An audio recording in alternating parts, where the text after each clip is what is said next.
Welcome to Positive Talk Radio. Our goal is simple: to explore evolving ideas one conversation at a time. So, stay with us as right now we present. Today we get one of my favorite topics by one of my favorite people that I just met not too long ago. She's a wonderful person, but before we go there, Mitch, how are you today, sir? It's Wednesday, you know. It is. We're halfway through the week. I'm doing great, Kevin. How about you guys? I'm doing awesome. Joanne, how about yourself? Absolutely wonderful. Happy to be here.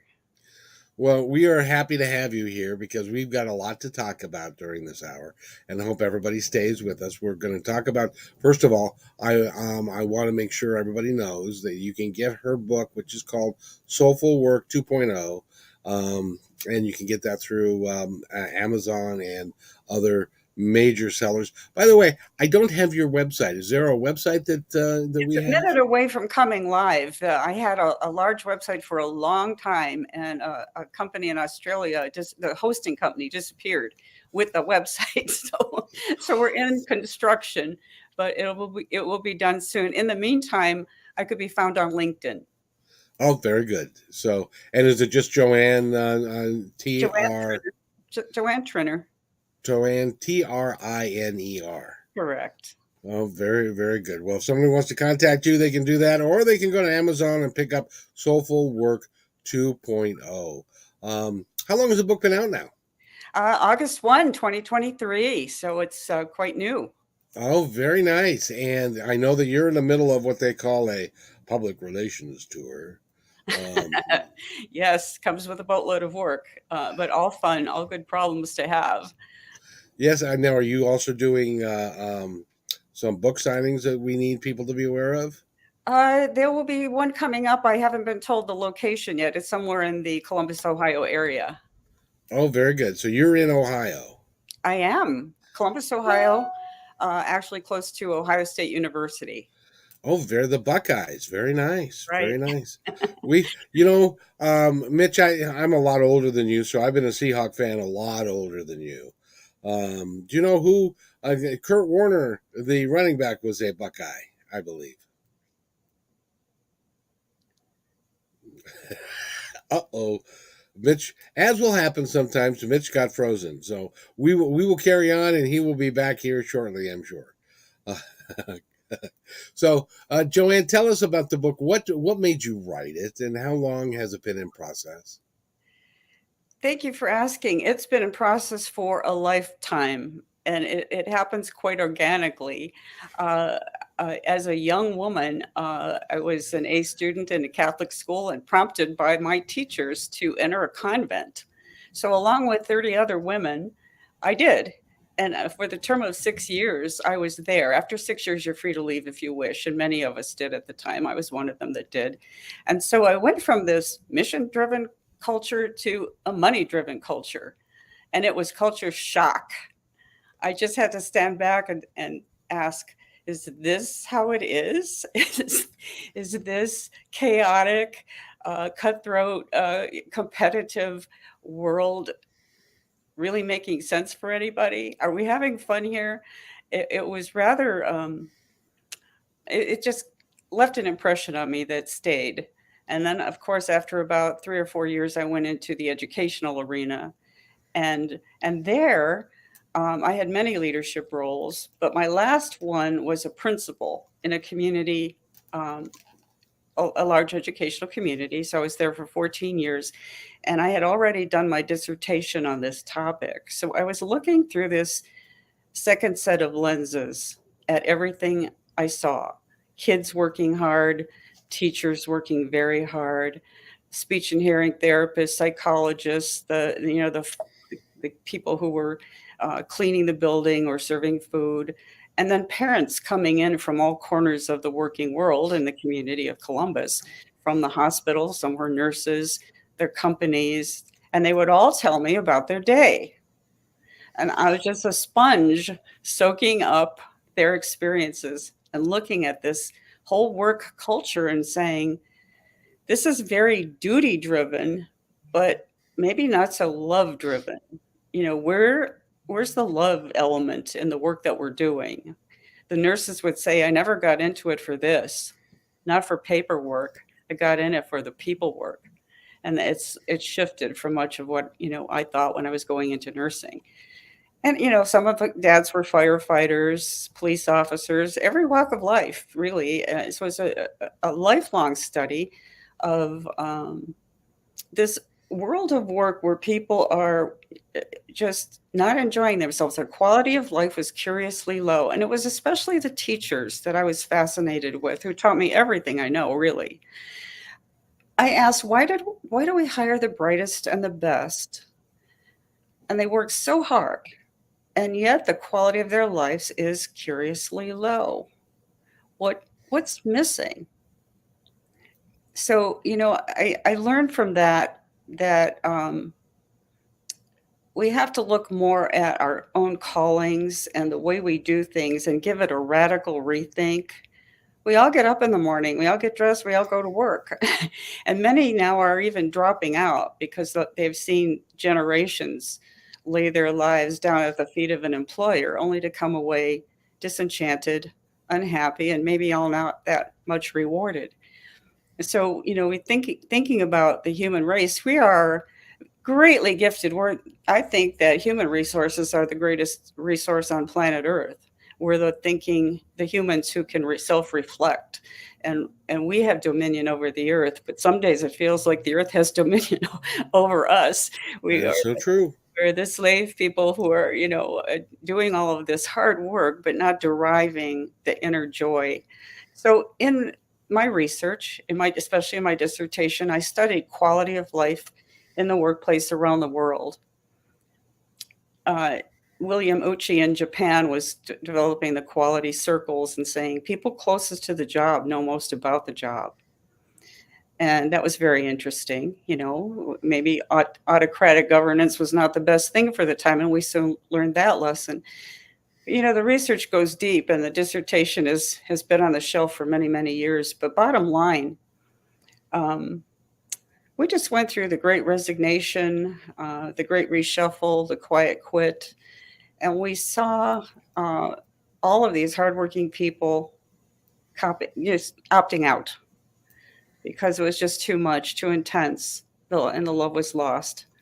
So today, 85% of people worldwide, and this is reported by Gallup polls, 85% of people worldwide are unhappy in their jobs. I can believe that. First of all, Mitch, welcome back. Hi, Mitch. Thank you. Hey, I'm just going to pop in and out. Don't mind me. I didn't no clue what's going on right now. So well, it's going smooth right now. Sorry about that, Joanne. That's okay. We'll try and get your thoughts in between freezing. Yeah, it happens. I'm so sorry. That's quite all right. That's modern technology, and But first of all, I wanted to ask you, how old were you when you entered the convent? I was a mere 17 years old when I began my adult life. Did that frighten you that suddenly you're going to go into a structured environment like a convent like that? Well, I came from a Catholic family where I had a cousin who was a nun and a great aunt who was a nun. So it's not unfamiliar, an unlikely conclusion. And I was an A student, so that the nuns would always prompt the A students to come aboard because they'd love to have us in the community, of course. But they were very excellent teachers. If you didn't know how to read in second grade, I don't think anybody who couldn't read by second grade.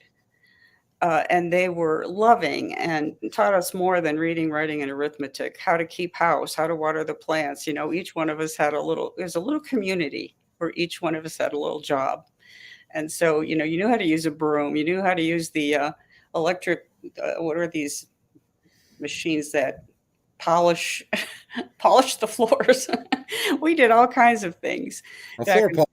The classroom was a little community where you got along with people, you learned how to get along with people, and not just the book work. So anyway, they were very loving, and because of my family background, I end up in a community, and it was a beautiful thing, really. And that's where I got my spiritual grounding.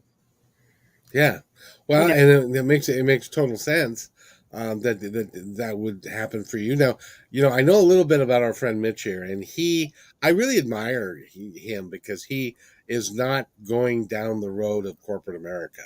He's decided that. Well, Mitch, you tell us, what have you decided to do rather than to um, go get a 9 to 5er and to work 60 hours a week and that kind of stuff. Yeah, well, I think that a long time now of working in the corporate America world, you know, the problems that you've mentioned, Joanna, are huge. And depending on who you work for, some are better, some are worse. And yeah, as a learning, um, Mitch is fading in and out, Yep, but this is one of I've those things learned. that's like, come on, you can do it. You can do it. Come on. You got something important to say. You can do it. I know you can do it. Well, apparently not. He'll be back, and we'll have him finish that thought when he comes back. And so you spent 6 years as a nun. yes, and the Vatican II was going on at the time, so major changes in the church. Lots of nuns left at that time, knowing that we could go on and do our missions of importance. Just put on our running shoes and go out into the world and do that. So I was one of those that did.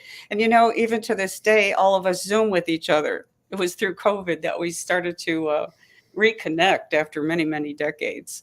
And they've all done wonderful things with their lives. So I salute them. But yeah, the transition was very traumatic because in a community we have grand silence, prayerful. I mean, people are truly there for the right reason. They are givers, nurturers, they are, and they're deriving immense joy, as I did, immense joy from serving and giving. So pretty much a tree was bent here. I was groomed in that way of thinking and that way of life, and it was very rewarding. And to this day, I subscribe to the idea that we're happiest when we're not thinking about ourselves and worried about ourselves, but we're focused outward on the needs of other people. It's I there are books written about that. I, uh, I agree completely. By the way, um, Mitch, I don't know about you, but I occasionally would find myself in the principal's office. This doesn't look like any principal that I ever went to ever in my entire schooling life. How about you?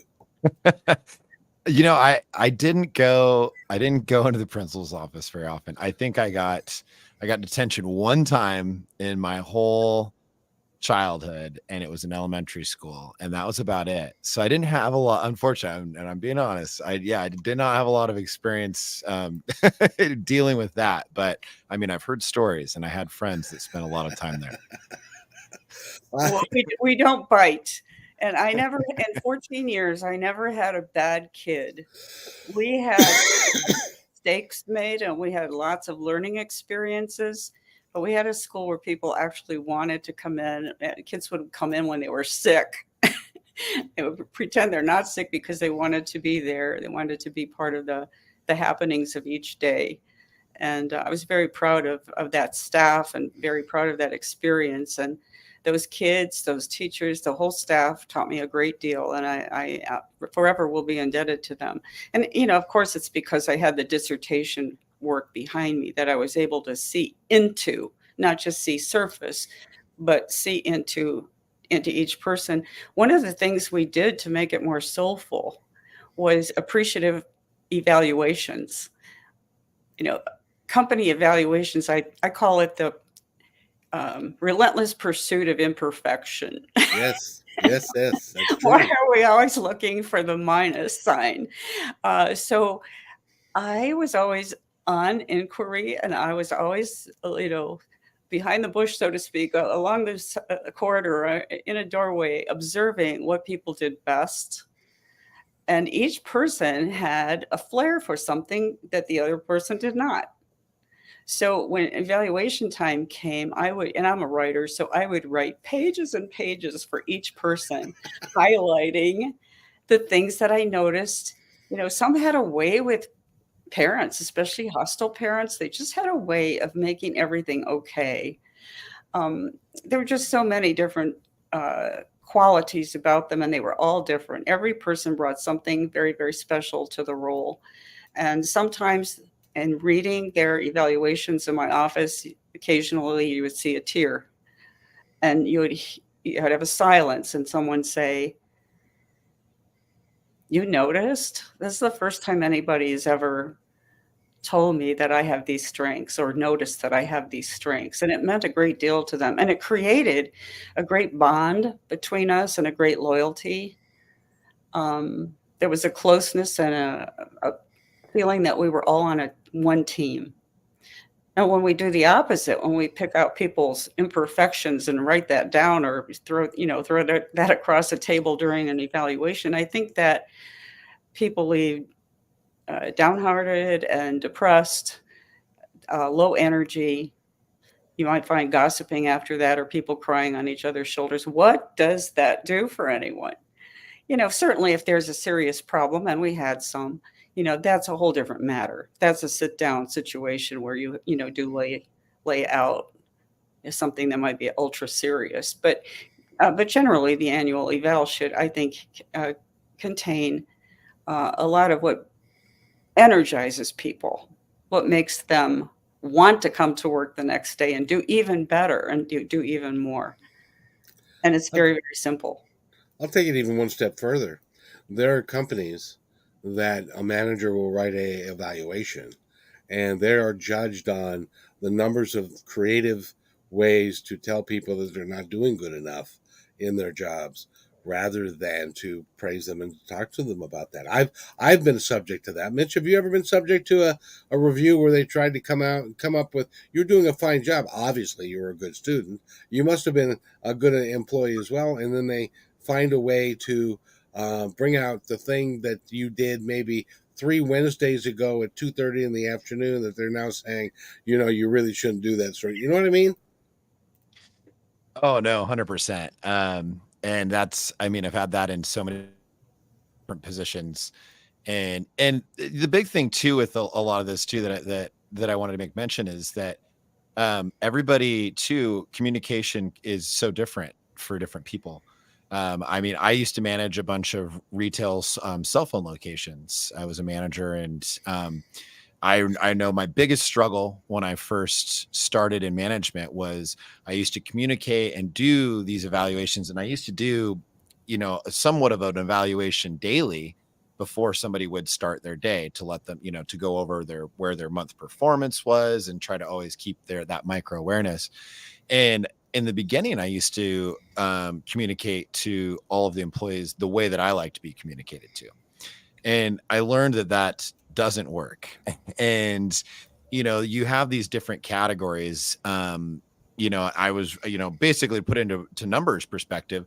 I'm like, why am I only getting about 25% of my staff to be receptive to these coachings versus the other I'm not making any progress with? And that was me being a manager for the first time and kind of learning. And that's where I was able to kind of go one step further. I sought out some additional help and realized I ended up having the employees take basically like a personality style test of coaching. And it was able to kind of open my eyes a little bit. And I realized that my staff was in different categories of how they like to receive communication. And in order for me to be an effective manager and actually see progression in the staff, I needed to learn these tools very quickly, and I needed to understand that. And once I was able to grasp that and realize, okay, Sally likes to, this is the kind of coaching that's really going to be effective for her. John, this, and Steven, this, and being able to switch those gears, and it made, it took my success as a manager and really escalated it quite quickly. And seeing that results, it was that moment where I was blown away, and it made a lot of sense to me. Based on how I like to receive communication, I'm very directive. Somebody can tell me straight up, "You didn't do good at this. You need to fix it." And I was like, "Okay, done." And you have that. I'm going to do it. And then, I talked to somebody else, one of my staff, and I said, "Look, these numbers aren't where they need to be. You need to fix this today." what it may be. And this person just, immediately they're defeated. There's no motivation to make any change. They don't feel that there's any care, there's any respect. There's a lot of things I'm sure that they were feeling. And I had to kind of take everyone back and kind of apologize a little bit and say, hey, I'm learning. And I realized that maybe we should be, I should be a little bit better about how I communicate. Oh, am I still here? Yeah, you're still here. We can hear you, and it's a nice picture of you, by the way. Oh, well, Joanne, in talking about evaluations in the corporate setting or in schools or wherever, I wanted to compliment you. Oh, he's back. Go ahead and finish your thought, Mitch. Oh, I was talking a lot anyway, but anyway, just to tie it in is like, I understand you have these big corporate companies. They put a lot of pressure on management, whether it's director, manager, and down the line. And I think that we forget about people's lives and understanding what's going on outside of work, what's happening there. And just, it's very articulate, and you have to be careful. And and you have to create a safe place at work.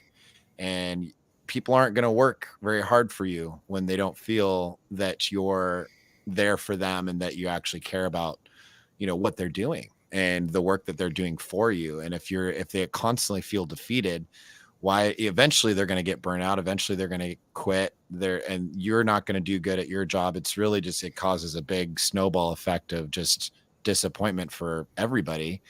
And I don't know, it was a great learning experience for myself. And I took that in a job atmosphere, and I applied it to so many other things in life too. One of these quotes that always stuck with me is, seek first to understand and then be understood. And I think that was huge for me, because you can't just sit there and tell everybody what they did wrong all the time. You need to be able to, I used to call it the sandwich. So, you have to make mention, and it's still, there's things, when it comes to performance that you need to speak about, but you're starting it off with some positive, what'd you do for the weekend? How are you? How's your day? This is what we were going to talk about. And these are some of the things you need to work on, whatever it may be. And then you end it with a positive. So, you still were able to make mention of some of the things that you needed to speak to him about, but it started positive, and we're ending on a positive note too. And it was a big difference for myself, at least on my coaching level and skills. And it definitely promoted progression in my job, and it helped everybody and made a good environment. People liked coming to work. So it was good. How rare. What do you know, right? And by the way, we're talking with Joanne Triner, and she's written the book Soulful Work 2.0, powered by interpersonal potential. And first of all, I have to compliment you, because when you were doing reviews of your staff, it's really easy to do a review from afar. But you went the extra mile, and you actually delved into each person and did some research without them knowing it, and about what they were doing well, and things like that you could bring out in them. And just like what Mitch is saying, and then you can have a staff that truly cares for you because you really care for them. Was that your experience? Absolutely. It was a two-way street, and it wasn't perfect, but by and large, I would say 90% was a experience of loyalty and facilitating each other. My success was dependent on their success. Their success was dependent on my success. And, part of that success story was the parents, because any environment that's going on inside of the building is felt. I had a wonderful, wonderful secretary whose strength was creating a feeling of warmth and welcome in the office. So she's the one that greeted people, and she made an enormous difference by bringing that skill to her job. And so parents were often there. They hung out there. They volunteered there. The grandparents were there. There was a boatload of people from the community. We even had up to, at one point, I think, 6 different corporate partnerships where people on the bench in consulting companies, for example, would come in and help with reading or help tutor students, or be there on career day, that kind of thing. So there were constant flow of adults from the community in and out, which was really a positive thing. But they then were also part of that culture, and we really had a good thing going. So for me, it was a soulful experience. The days were long, 6 days a week. I went into the dark. I came home in the dark, many, many days. But I looked back. I looked in the mirror after I had retired after 30 years of service in Ohio public administration, and said, "Did you spend your life wisely?"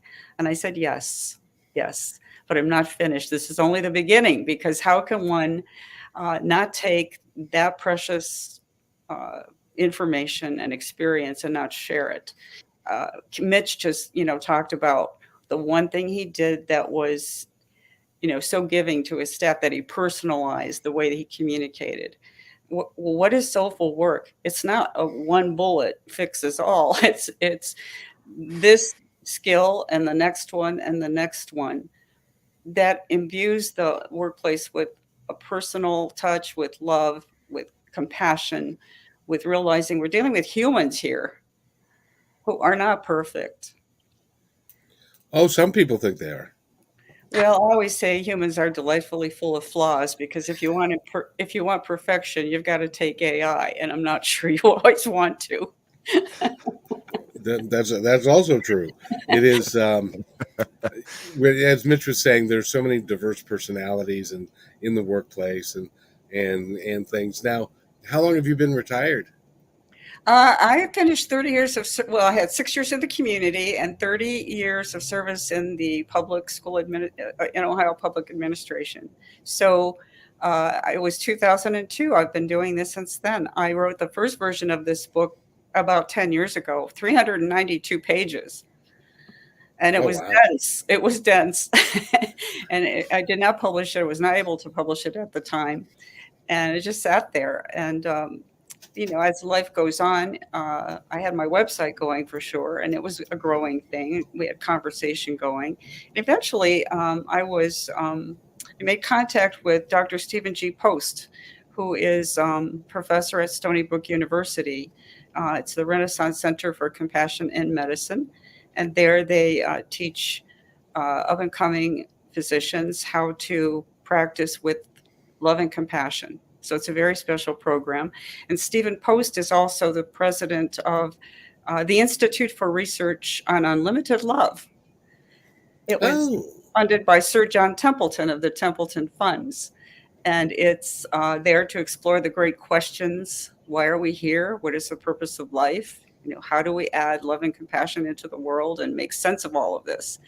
And so I serve on the board of directors of that institute. And through that institute and meeting the wonderful people who are a part of it, I was able to bring my platform forward, so to speak, and was able to rewrite the book at Stephen's beckoning, really, who I salute for giving me that little push that I needed to bring this forward. And I'm happy that about 270 pages of my book, not sure how many, but 262. all of those words, even those few words, point to so many more realities and so much more underlying knowledge and wisdom.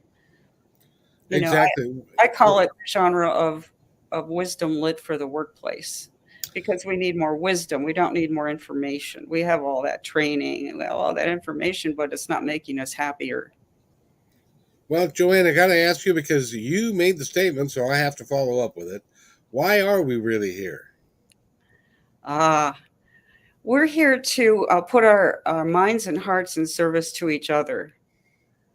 The mind should inform the heart. We shouldn't be we should be living in our minds. When we live in our minds, we're hypercognitive, and this is why we have the clash of politics and opinions.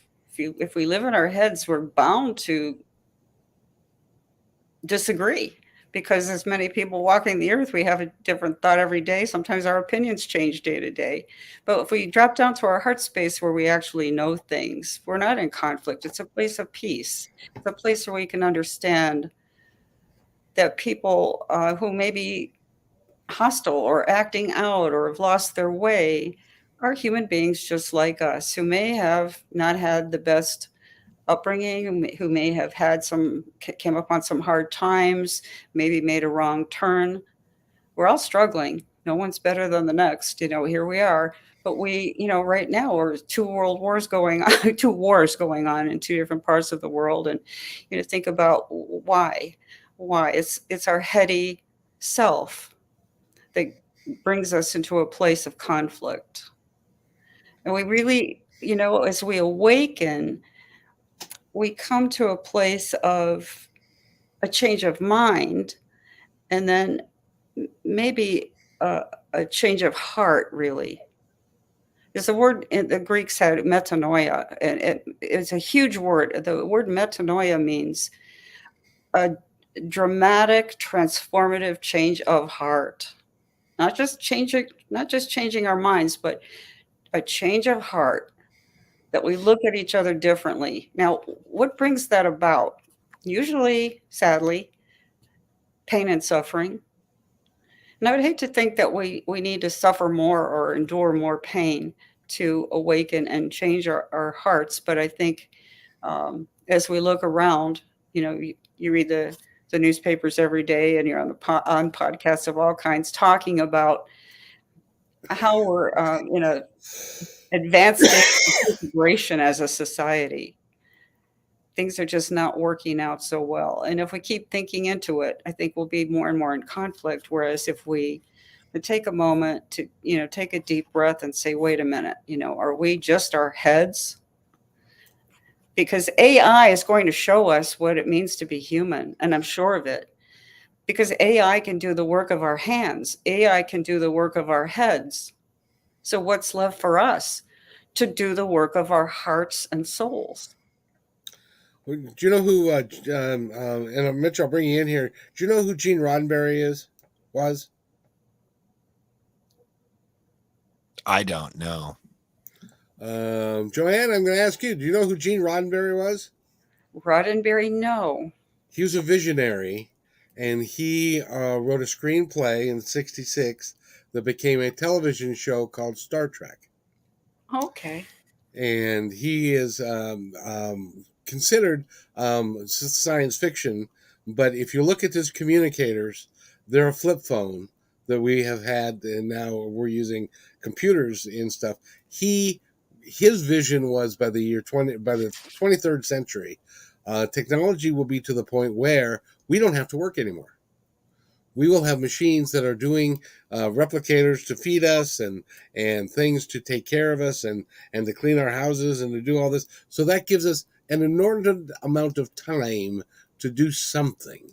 Yes. And it's our job at that point in his world. And I hope that we actually get there before we, I don't know, blow ourselves up.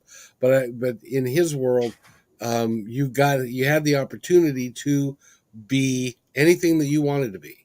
Whether you wanted to go off into space or you wanted to be a farmer or anything that was in your passion, you could follow your passion.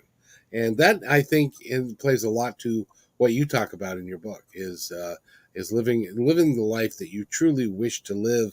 Because you said it earlier, when you get to the point where it's your last day on Earth, you want to be able to look back and say, dang it, I did a pretty good job. You know what I mean?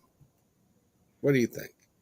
Hasten the day when AI could take away the dog work that we've all had to do. All of these jobs that are just mindless, brainless, just faceless functionaries stocking shelves and moving boxes and, doing all the things that we need done. When that is taken away, I think there's a great awakening possibility and opportunity right there. Okay, now we're free from that. Elon Musk talks a lot about that. We're free. So what about humanizing the world? because all of the science and technology is fine. It's doing a great deal of good for us, but we've lost our humanity. We're all, the cash cow or the number, we're lost. So if we could use our time then to do what we love, find our true callings, what is it that, what is that fascination that each one of us have, that if we retired or had all the money in the world, we'd be doing that. It's the thing you're doing when you look up at the clock and say, it's already noon. What were you doing just before that? It's always a clue to what that wonderful calling might be. But when we're able to do that, maybe we can look at all of the human situations on planet Earth that need attention. And I'm sure that all the vocational bases are covered. There is someone who is extremely talented and interested in solving all of the human problems. And when AI takes the boatload of hard, the donkey work away from us, we may have a whole new scenario to write about, talk about, and develop.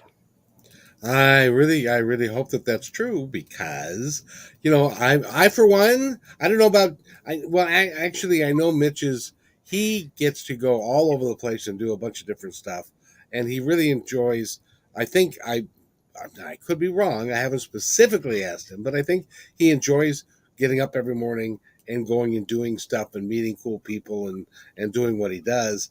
I get to do the same thing, and you get to do the same thing. How in your book do you teach people, and do you guide them to be able to do that and to set themselves up for that?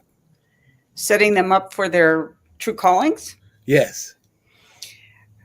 So that could begin very early in life. And I have a chapter on that, actually 2 or 3 chapters on that. Even when we're very young. And I saw this as a school principal. If you watch a child closely and you watch that child with that second set of lenses that I'm trying to give people, you notice that a certain child will have music in their DNA. They're always, they're singing, they're dancing, they're moving around, they're acrobats, whatever. Another one is, a born politician. They have a certain way of communicating. They were wearing that velvet glove and shaking hands and reaching out and have that altruism about them. Others are nurturers, very quiet, and they're there to take care of other people. You see this in them, and as parents, as teachers, and as an educational community, if we could look at young people and see use that appreciative inquiry technique. What's so special about you? We have a lot of bullying in schools these days, and there's a lot said about that. What displaces bullying? Appreciative, affirming. If even kids can see what's special about the kid next to them, they know in their own team and their own class who can do what, who's best at what, who's the class clown who can make everybody laugh on a rainy day, and who's good at what. So when we can displace what's wrong with you with the what's right with you mentality, already we have something positive going, and more self-esteem, or we bring a more positive human through the teen years and forward. So that's one thing. And then employers can do that too. They have all kinds of tools to assess personal vocational identity, endless tools. But I think the individual also, that each person has to sit down in a quiet place, not one time, but many, many times, and try to get as many experiences as we can when we're young. What do you like? What don't you like? Each job that you hated tells you something. Einstein said he 99 mistakes, but one discovery. Every time he failed, he learned something more. So too with our callings, when we try different jobs, we say, I love something about that job. I can't put my finger on it, but there was something about that job I really liked, versus there was nothing about that job. I never want to go down that road again. So we learn, by trial and error, but it's important to do that early on. So having a lot of different jobs or volunteering in a lot of different places will help us. And I think there's a calling for every stage of life. I am, 6 years in a convent, 30 years in school administration, and since 2002, Soulful Work. And I'm up for, I'm still, in search of the next calling. I think there are so many chapters of life, and if we can engage ourselves actively in each chapter, we don't have to do the same thing our whole life long. We are able to switch gears. And I think even especially as we, cross over the age of 50, it's important to keep active, pursue callings. What was that dream? Did you always want to paint? And even to volunteer, always to be a little bit oriented to others and their needs, even if it's one half day a week, half day a month. It's at least something that you look forward to meeting someone else's need. Because as soon as we start to focus on ourselves, we have problems. We can discover a lot of problems if we focus on ourselves. As soon as we start focusing on others, though, we forget. My mother had 4 children. She had 2 sets of twins. And she said in her 80s, she said, the happiest days of my life were when I was working with my children, helping my children, feeding my children, doing the housework, whatever it took to make the family go. Was your father with her the entire time? Yes, he was. Because I was just thinking about him. It's like, what? You're doing this again? Twins again? Well, both of my parents and my whole family have very high work ethics. They would have to if you had 2 sets of twins. That makes sense. I had 2 kids. They were 3 years apart, and they wore me out. So I can't imagine having 4 and 2 and 2. But I agree with you. And it's, by the way, Mitch, when you turned 50, did you notice that there was no, wait a minute. You're not 50 yet, are you? No, not quite.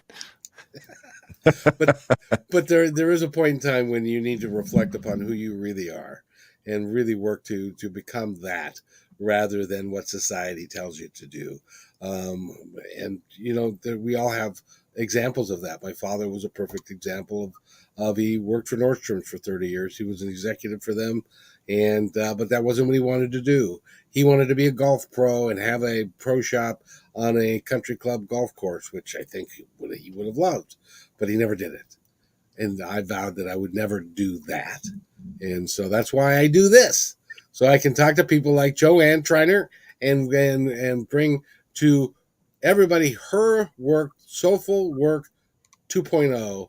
And I invite you to get the book. It's just brand new out and came out in August. And pretty soon she's going to have her website back, but you can go to LinkedIn and you can find her there. And right? Yes, LinkedIn. Absolutely. And absolutely. And before we go, Mitch, do you have any other questions that you'd like to ask Joanne? I don't know. I feel like there's so many that I could ask, but I just wanted to say that it's really nice to, it was really great talking. It was nice to hear, just your passion, what everything's about this book, looking at it on here, just even the little synopsis on Amazon, really speaks to myself, and just what I've seen in the last, 15, 20 years working for so many different jobs and the importance of understanding around everything that you're doing.